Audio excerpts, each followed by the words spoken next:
This is Carola DeVille, and you're watching Inkwife TV. I do a lot of cover-ups, and this cover-up that I work on in this video is possibly the darkest tattoo that I have ever tried to cover up. It's so dark, you can hardly even see the stencil over it.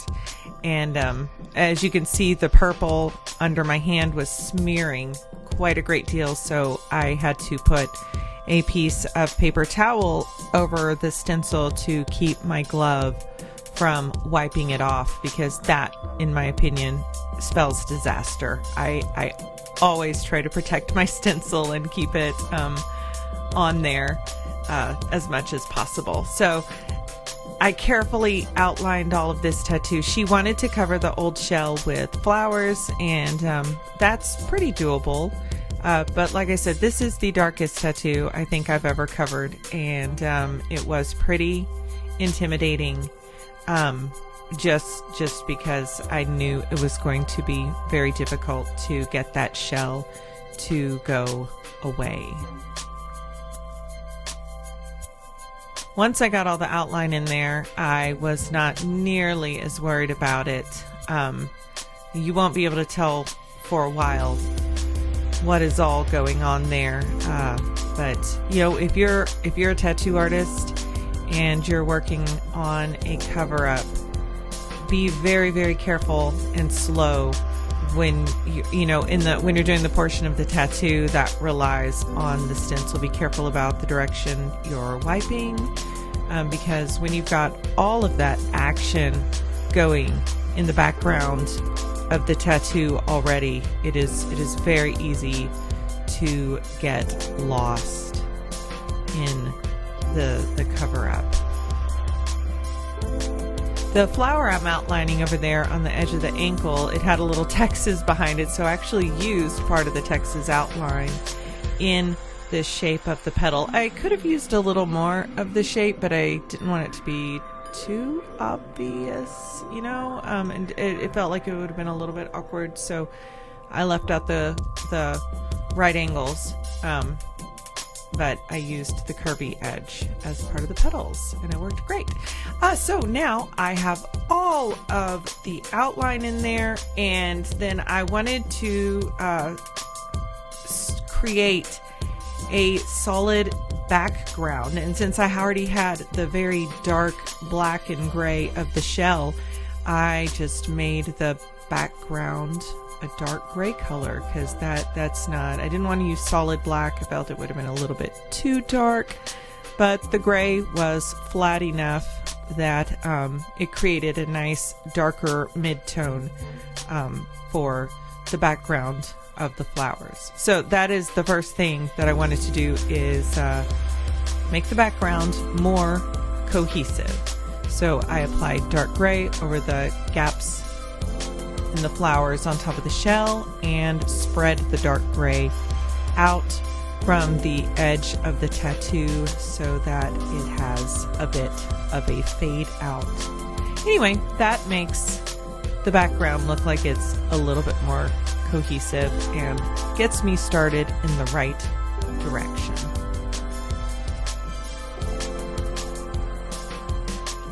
Once the background is in place, I began putting the dark greens into the leaves.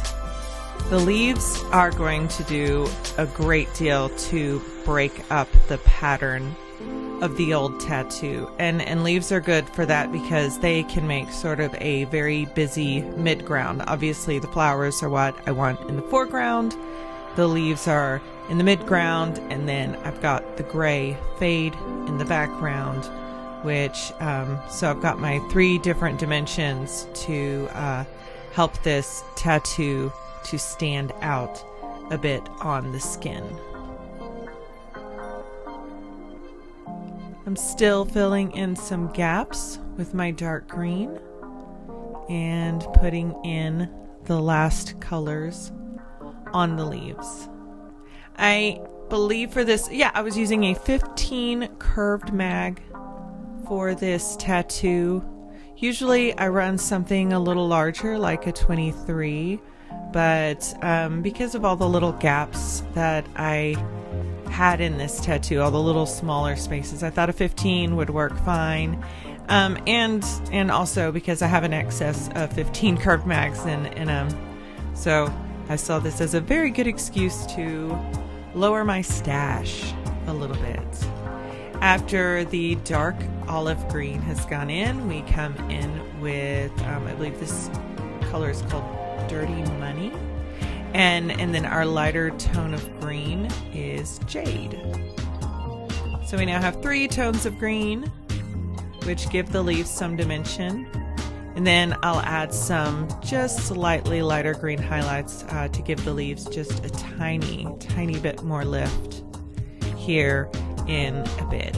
When you're doing a cover-up, it's important to run your machine soft and slow because you want the fresh ink to be laying on top of the old ink. And so if you aren't running your machine high and cramming it in really deep, then it will work better as a cover-up. You want to hit the skin gently and slowly so that those different tones of ink will lay on top of the ink that has already been deposited in the skin. And there's my last little bit of light green highlights I am putting in those leaves so they have a slight bit more of dimension.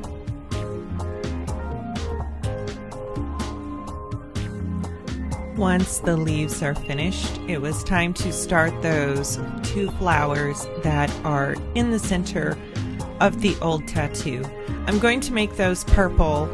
Purple is a very useful color in a cover-up. It naturally has some gray tones in it, so it serves very well to blend with the gray tones that an old tattoo always has. The purples are going to be a little bit muted themselves, and that will help too. I added a little bit of gray into the center of the flower because as you see, half of the center of that flower, which is currently under my thumb, right there, back there, it's very dark, and the other half is light.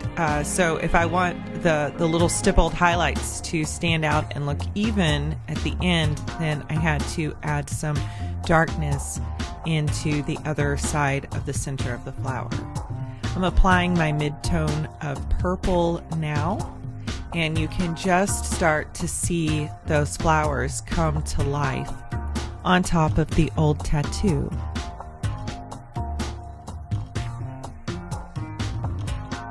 Here's some lighter purple that I'm adding in.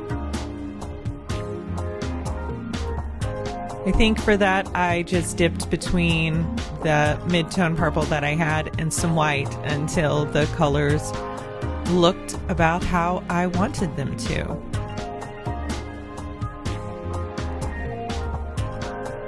With these last light purple highlights, the new flowers really start to pop and stand out in front of the old tattoo.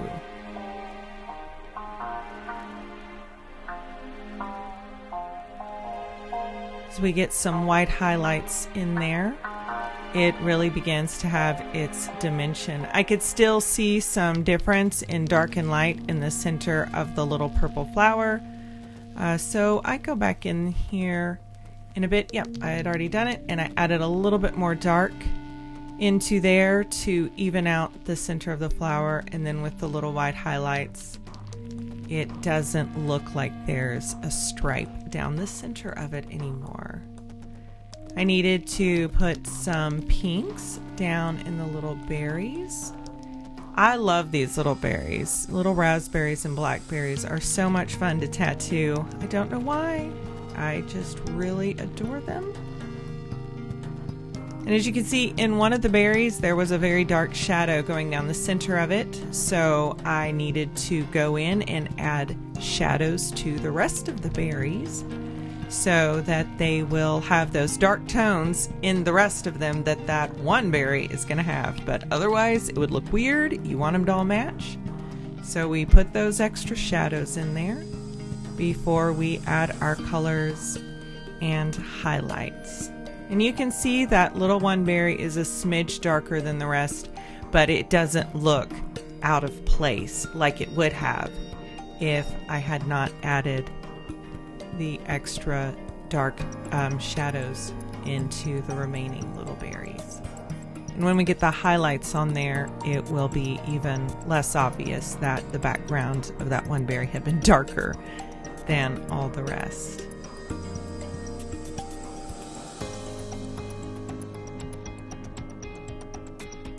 When you're doing a cover-up, you kind of have a goal that you're setting of where you want to get, but when it comes to actually doing the tattoo, you've got to be flexible and realize that your color tones might have to change some to accommodate the old tattoo that is behind it, because it's never, unless you're going solid black over it, the old tattoo, even then when it is solid black, it never completely goes away, so you have to work it many times into the new tattoo so that the old one is disguised in the movement and the shape and the shadows and highlights of the new tattoo. So that when you want that any average person who walks by and looks at it says, oh, that's a nice tattoo, and doesn't think to themselves, this is a cover-up. They just think it's a nice tattoo. And I think we're heading in the right direction so far with this.